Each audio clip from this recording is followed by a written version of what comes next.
why do I want to continue to put myself in this position knowing that that's not actually what I want to do, and knowing a lot of the times that's just what men want. Men will humble you, and they will do that with sex, and they will do that with impregnating you, and that is why I'm saying I don't play. So why would I even waste my time in the first place with a man who has nothing to offer me when I can give everything to myself and more? Doing stuff with men, not worth it. Knowing how to flick your bean, that's worth it. When you're sad, go flick your bean, not go fuck another man.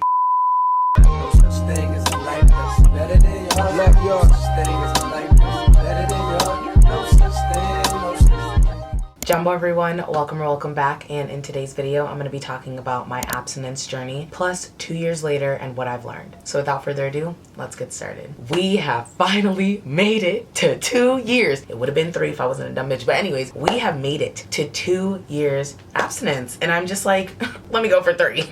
In all actuality, it is actually crazy to say that I've been abstinent for 2 years, and it's a strict program over here. I don't know what to tell y'all. But I'm also not surprised that I got to this point in the first place, because if y'all have seen, let's just take a trip down memory lane and see how we got here. So first, I came out with my first video that was kind of like in lieu of my comeback video, but that was why I'm celibate. Back then I didn't really understand celibacy versus abstinence, and we'll get a little bit more into that later. I said back then I was celibate and I just ran with it. Then going forward, I understood what abstinence meant, and then I started using abstinence, because celibacy, let's just go over the definitions real quick while we're already here. The definition of celibacy is a long-term or permanent commitment to abstaining from sexual activity, often for religious or spiritual reasons, while abstinence is typically a temporary decision to avoid specific sexual activities for a set period or under particular circumstances. A key distinction is the duration and intentionality. Celibacy is a chosen way of life, where abstinence is a temporary choice, often within a relationship, to postpone sexual relations or avoid them for a specific time. So with that alone, we can see the differences between abstinence and celibacy, and for that saying I'm abstinent for the time being, unless y'all really try me and I have to turn into a celibate ass bitch. I don't know what y'all want me to tell you, but for now,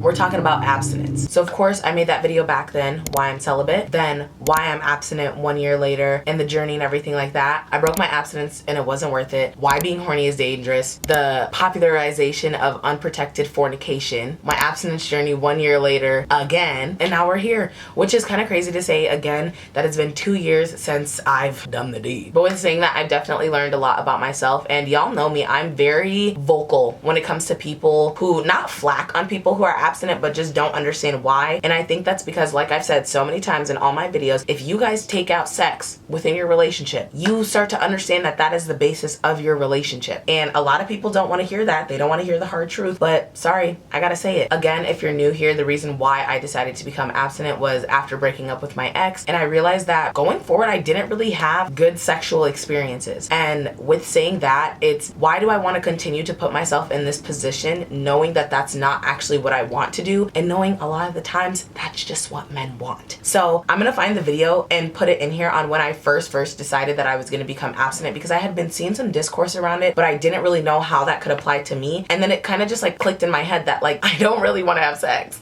This is gonna sound like a whole rant, but it kind of is. Basically, I'm going to be talking about celibacy and why I am making the decision basically to be celibate with other people, but not myself, if y'all know what that means. That means, obviously, I'm still allowing myself to pleasure myself, because why the fuck not? But it's also just like, because of the sexual experiences that I've had, and I've only had like real sexual experiences, 3.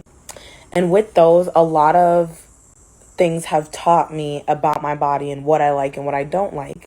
And also, like, a lot of girls don't talk about it, I feel like, as much, but like being sexually assaulted, the trauma from that can really stem into what you like and what you don't like when it comes to sexually. And why am I doing the Debbie Ryan with my bonnet? Stop. And just with like, I don't know, being with people and telling them your boundaries, and if they don't respect it, like that has made me just be like, I don't need you. And for me, like with spirituality and everything like that, sex is such an energy transfer for me. Like I, especially being in college too, and just like fucking random people. I'm not saying someone's body count matters, but I'm saying how they treat themselves when it comes to sex. Like, if you're just giving it up, I do whatever you want with your body. That's not what I'm saying. This is me personally, my opinion. But me personally, knowing the energy transfer of sex and knowing me and needing that attachment to someone to have sex, I'm not gonna put myself through having sex with someone that I'm not, really attached with like that. And then I come home and think about the whole experience. Like, why did I do that in the first place? And that's something that I don't want anymore, especially with growing up, is regretting my sexual experiences. It's not necessarily regretting. It's more of just, you should have made your boundaries clear, and this person clearly pushed your boundary, and now you have a bad interpretation when it comes to having sex, or even just you're not fully comfortable because you felt like that person hasn't made you feel fully comfortable. And also, like, with getting out of a year committed relationship, like, it's just, I don't need sex to enjoy life. I don't need a male's validation of my body because, bitches know that their body is banging. I don't need that validation from a man. Therefore, the next person that I get in a relationship with, they got to be cool with not having sex for like days, weeks on end. Because I'm not always going to be in the mood. And I also need someone who is going to understand everything that comes along with my sexual trauma, not just trying to be like, okay, yeah, just so they can fuck. Because I'm not with that. No. How does that work? So like I said, for me personally, someone who knows how to pleasure myself and be able to, have an orgasm and call it a day and go to bed, it's not worth it to me. It just genuinely isn't worth it. And like, I feel like I take some traits of, being demisexual, but at the same time, it's like, how do I explain this? Right now, I have no desire to have sex. Even if a cute man comes into my life, we can kiss. Like, I'll kiss you. Like, we can kiss, but we're not doing anything more than that. Maybe a little dry humping, like we're back in middle school, but nothing more than that. And I say that just because it's like I said in my video, being horny is dangerous. When y'all start making out, when y'all start dry humping and all that stuff, oh, actually, like, you can finger me. Oh, actually, you can do this, this, and this to me. And it's just like, no. Going back to my why is unprotected fornication so popularized, this is exactly what I'm talking about. Do you know how many people have STIs that are dormant, that are just waiting to get passed on? Do you know how many people, one, fuck raw, two, make sure they're not using any type of protection in any type of aspect, and then get surprised when they get pregnant? Anyway, that's a video for another story. That's a story for another video. What was I saying? STIs. Those bitches are dormant. I've talked about this in my video, and that's exactly why I'm also scared. There's gonna be a lot of precautions and a lot of steps that's gonna take for me to even have sex again. One of them being, you're gonna have to go get tested. We can go get tested together. I've already gotten tested within the last 6 months, and I haven't done anything with anyone. I literally went and got tested just for fun, because that's also another thing that I don't play about is my body. Like I said, those STIs can be dormant, and I didn't want to know, like, oh, I haven't had sex in 2 years, but da-da-da. I've done stuff with people a year prior, and that was oral, so I don't know if they had herpes or anything else. Not over here, partner. So that's exactly why, again, I'm strict. You have to get tested. You have to make sure that you're invested in me and that we're also in a relationship. I'm not rolling around the mattress with nothing broke. If you are not here to invest in me, hit the road, Jack. I'd rather not waste my time when I know somebody can't provide for me. Again, you guys don't understand. Another book that I've read is called The Power of the Pussy. And that book is, I need to reread it again, because again, that tells you that you have so much power, so much root chakra energy when it comes to your womb. You are who makes people feel grounded. Why do you think you feel so tired and lethargic and all that other stuff after you have sex with that man? Because sex is a sexual energy transfer, okay? I've talked about this so many times. You feel depressed after you just had sex with that man, not knowing that that man was going and fucking 10 bitches, and that's why you feel depressed, because all of them don't have good intentions, and he's sucking their energy, and then he's coming to you and putting their energy on you. How do you think that works? You are allowing a man to get as close to you as possible. That is like the physical closeness that a man can get to you is having sex. So you really think that some type of energy in some aspect is not going to get transferred onto you? Please. Like I said in my graduation speech, energy can't be created nor destroyed, only transferred. So what do you think is happening when y'all are having the most intimate experience that you can have for a human? Exactly. There are so many things that men can derail you from when it comes to focusing on what you need to focus on, and I think sex is a distraction, genuinely. You see so many of the time, women are so high up in their career. They are just living their best fucking life, and then and they get pregnant. They get trapped by that man. Clearest example is day. I know, don't get me wrong, I know these women love their children, and I'm not coming for these women because they decided to have children. That's none of my business. You do what you want to do with your life. What I'm trying to say though is Naomi Osaka was at the peak of her career. Then she goes and gets with a bum. He impregnates her, aka traps her, and now she has a baby. Yes, she's making her comeback, but what I'm trying to say is that like Naomi makes more money than this man. This man was never able to provide or do anything and actually be there. Why do you think they broke up so quickly after? And with saying that, men will humble you, and they will do that with sex, and they will do that with impregnating you. And that is why I'm saying I don't play. If you don't even got some money to take care of a nigga, like what do I look like? No. It's so funny that every time I think back of like when I was like in elementary school or even middle school, and I'm like, I'm gonna have kids at 22, 23. I'm 22 now. You're funny, Reese. You're funny past Reese. I love you for having that goal in mind because you wanted to be a young mom. No, I don't want to be a mom until I'm like 28, 29, getting into the 30s, okay? I want to be well established in my career because right now, where I'm at senior year, you think if I go fuck with a man who isn't going to do anything for me or pour into me the way that I already pour into myself, where do you think that's going to get me? Do you think that that's going to allow me to focus on the things that I need to focus on? No, because I'm not getting taken care of. So why would I even waste my time in the first place with a man who has nothing to offer me when I can give everything to myself and more? That's what I thought. A lot of men don't even like women.